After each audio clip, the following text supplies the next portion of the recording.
Hello and welcome back to the Shakey Sonnet Show. I am Tootight Lautrec, the drag laureate of the Sonnetarium, and here we are once again in the Sonnetarium at the bottom of the down staircase in the permanently sequestered remainder section of an unnamed local library which may or may not have a couple of stone lions sitting on the front steps. Just sitting, not even reading a book. And this, a library. As if they've memorized all the books and don't need to read them. And yes, if you've been following along, you're very smart. They do in fact have something in common today with our narrator in Sonnets 122 and 123, or in 122 at least, and by 123 it seems that our narrator will never change. So we'll waste no time and we'll get right down to it with Sonnet 122. Thy gift, thy tables are within my brain full charactered with lasting memory, which shall above that idle rank remain beyond all date, even to eternity. Or, at the least, so long as brain and heart have faculty by nature to subsist, till each to razed oblivion yield his part of thee, thy record never can be missed. That poor retention could not so much hold, nor need I tallies thy dear love to score. Therefore, to give them from me was I bold, to trust those tables that receive thee more. To keep an adjunct to remember thee were to impart forgetfulness in me. Well, okay.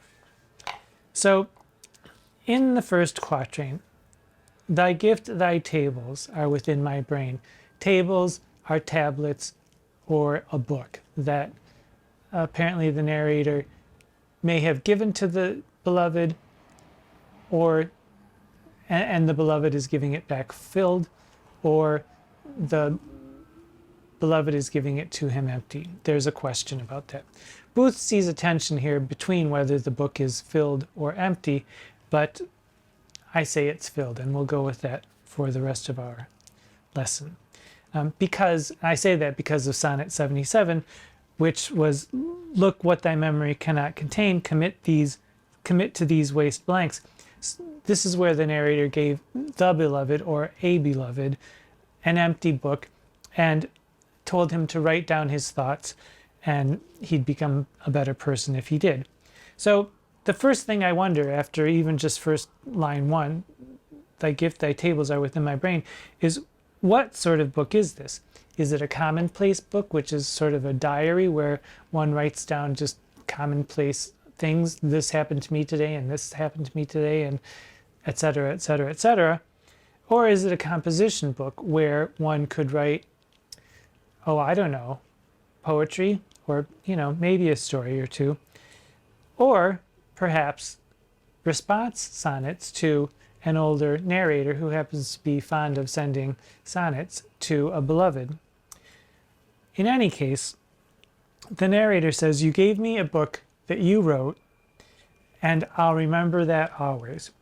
It's full charactered with lasting memory. So this is why I think it is filled, because full charactered means filled with letters and words, which shall above that idle rank, idle meaning worthless or trifling, and he's saying that the written word is very much further down on in the rank of things, whereas his memory is very high above. Which shall above that idle rank remain beyond all date, even to eternity. I'll remember it always, even to eternity. Yeah, that's right. Eternity. Even to eternity. Or not, we learn as we get to the second quatrain. Even to eternity, or, at the least, as long as brain and heart have faculty by nature to subsist. And Booth notes that heart may have been pronounced just like the word art, A-R-T. So, like brain and art have faculties to subsist. So, this adds another dimension to the possibilities. And so I'll remember what you've written and given to me until I don't. Contrast with the sentiments in all of the other sonnets before this, where the lover narrator has written this entire series where he boasts that his sonnets or his words really will last eternally. So it seems like he's saying, my poems, eternal. Your poems, or whatever it is that you've written in your little book, not so much. And here is where my imagination kind of goes wild, wondering what the beloved's responses were and are to this particular thing. This till each raised to oblivion yields his part in the second quatrain, or at least as brain and heart have faculty by nature to subsist, till each to raised oblivion yield his part. So each could be either the brain and the heart, or the brain and art, or you and me, or every man and every man's parts, their bodies. And the his, till each to raised oblivion yield his part, possibly points to a gender, meaning, I'm a man and you're a man, and our parts. So the his could be a gender, but also in 16th century, the possessive of the neuter pronoun it was often rendered as his. But the fact, and they are often used interchangeably, but the fact that it is his here does seem to personify the word parts.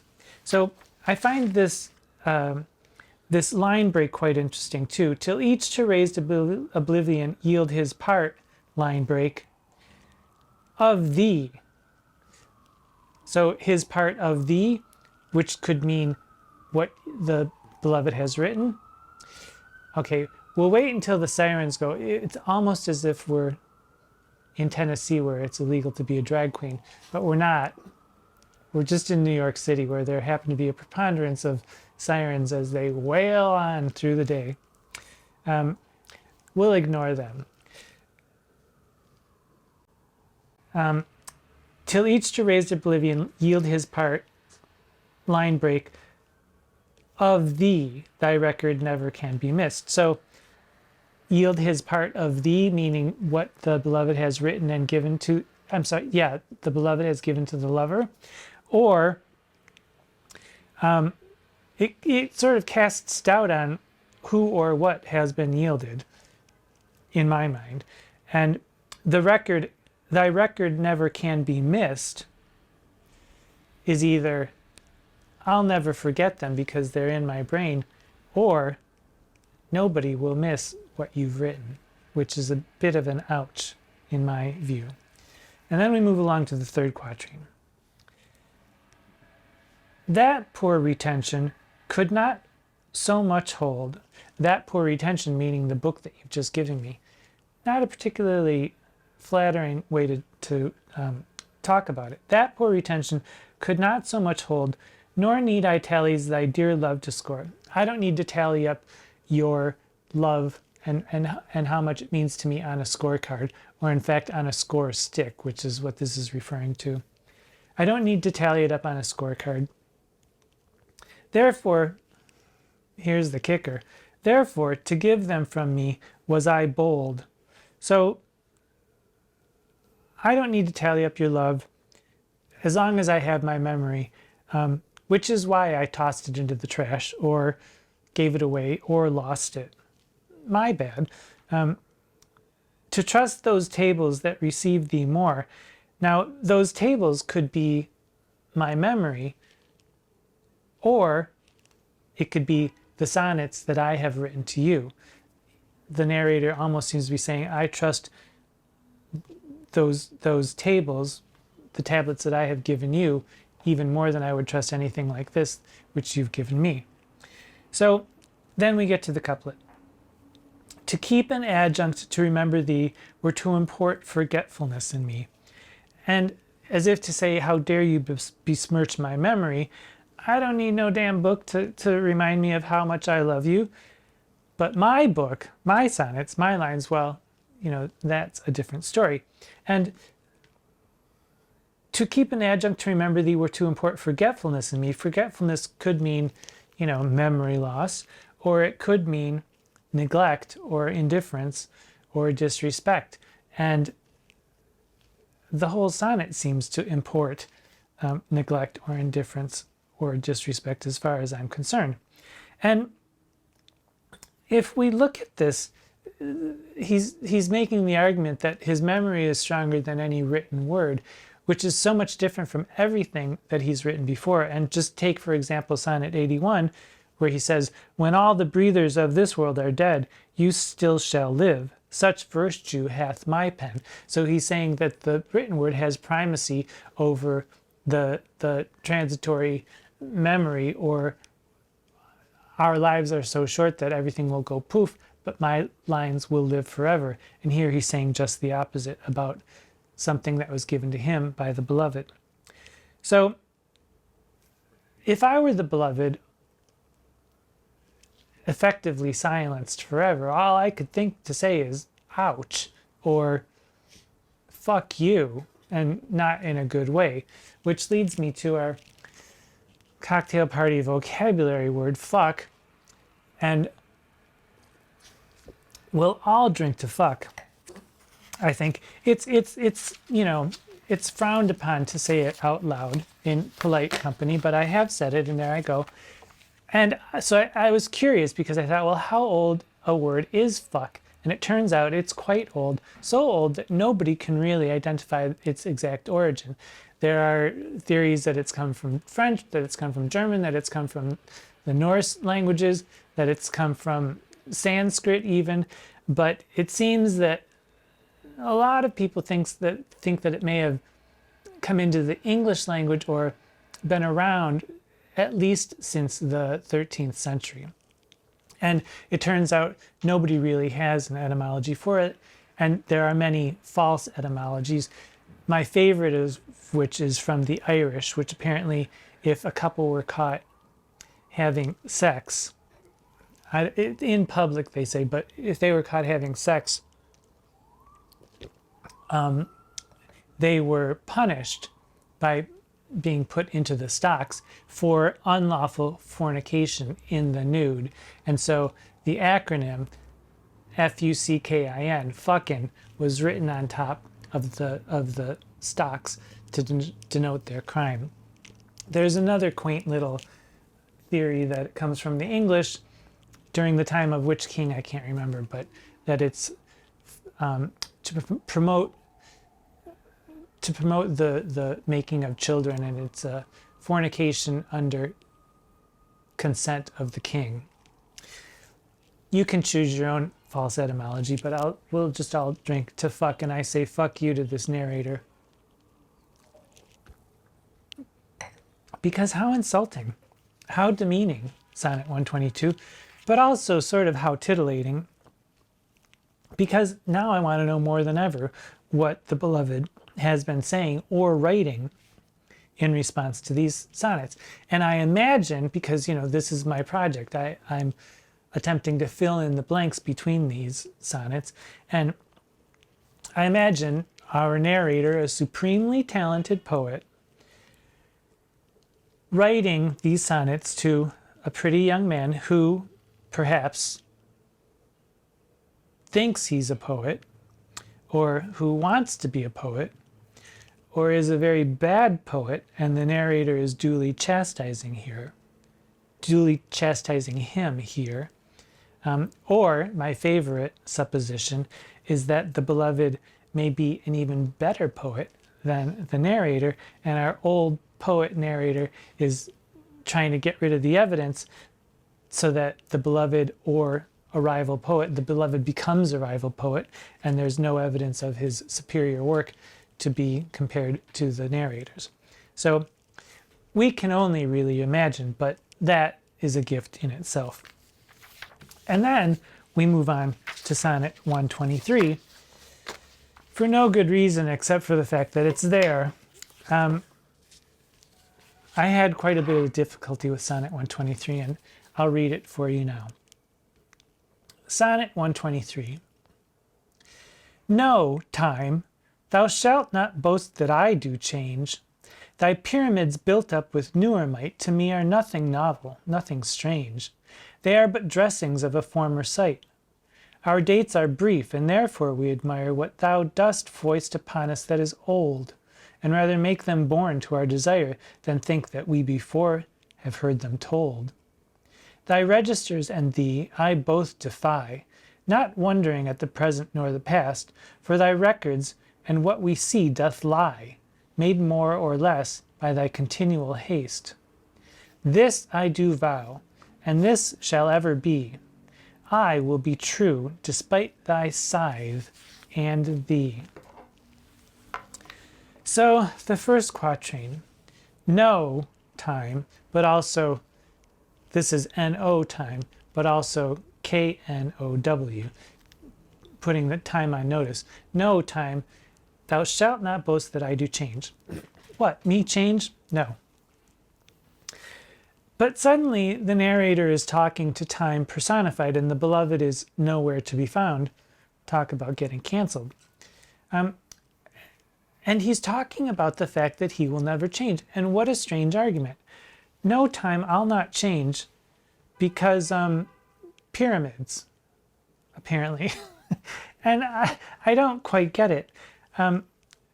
He seems to be saying that pyramids have lasted forever and they're nothing new and they're nothing strange. They're just old things and they never change. But what that has to do with him, I can't quite figure out. And it seems to be a different story from all of his other sonnets, where, for instance, in Sonnet 12, when I do count the clock that tells the time, nothing against time's scythe can make defense. So he's subverting all of his own old arguments. Or in Sonnet 64, when I have seen by time's fell hand defaced, when sometime lofty towers I see down raised, this thought is as a death. And here he's saying that that doesn't happen, that pyramids are standing and that he won't change. And he's been going on and on and on and on about the impermanence of all things. And then suddenly we come to, no, do not boast that I will change. So I'm sort of thrown off a little bit here. But then in the second quatrain, he sort of backtracks a little. Our dates are brief, he concedes, which we have seen before. Our dates are brief, and therefore we admire what thou dost foist upon us that is old, and rather make them born to our desire than think that we before have heard them told. So it's when we come upon something that's been around for centuries, we think that, oh, isn't that great, it's here for us, but in fact it's just there because it's there. And think that we before have heard them told, T-O-L-D, has sort of a sounds like told, T-O-L-L-D, as if for whom the bell tolls.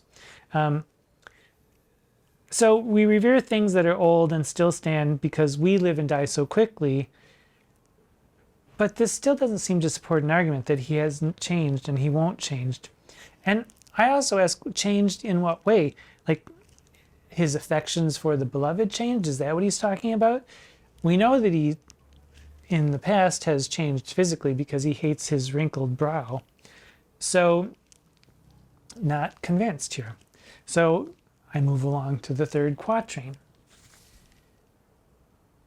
Thy registers and thee I both defy. Okay. Not wondering at the present nor the past, for thy records and what we see doth lie, made more or less by thy continual haste.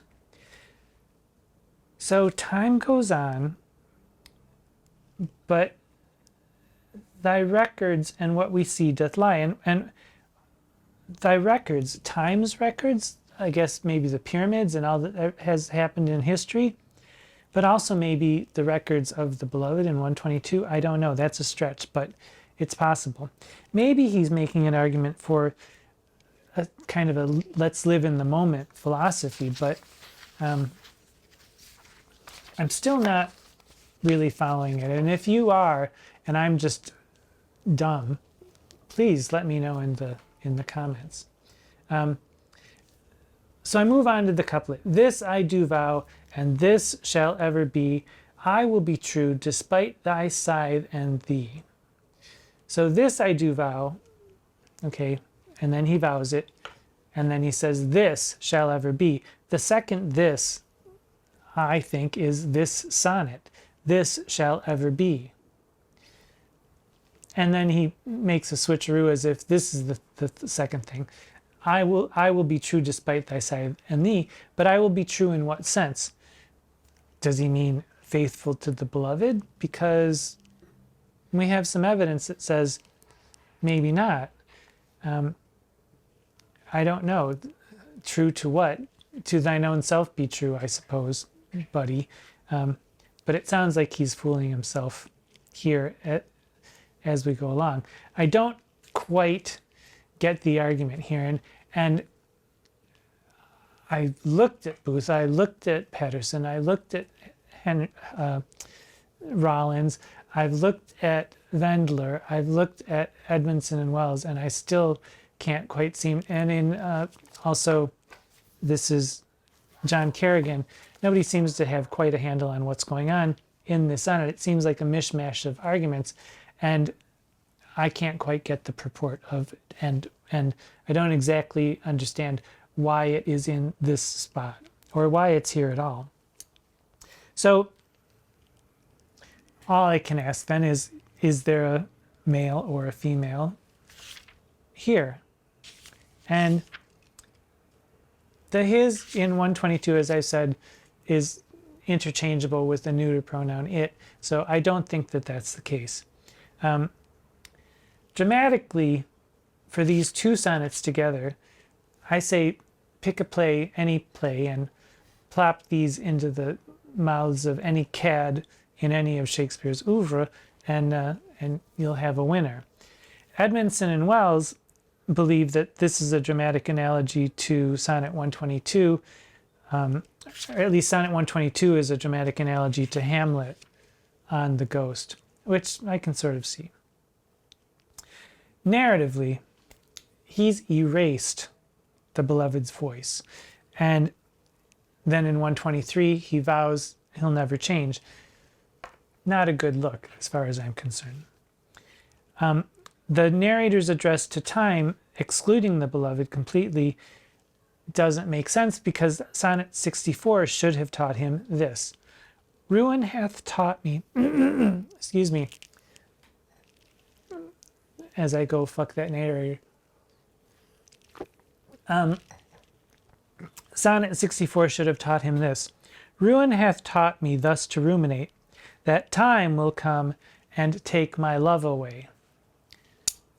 Tick-tock, narrator. The bells they are a-tolling. So, even though things for this couple aren't exactly what we would call wonder, I promise you, wonder still does exist even in the midst of disintegration. Just ask my mirror. So find what wonder you can in your world, and please pay attention. Until we meet again next week, I am Tootight Lautrec. Mwah.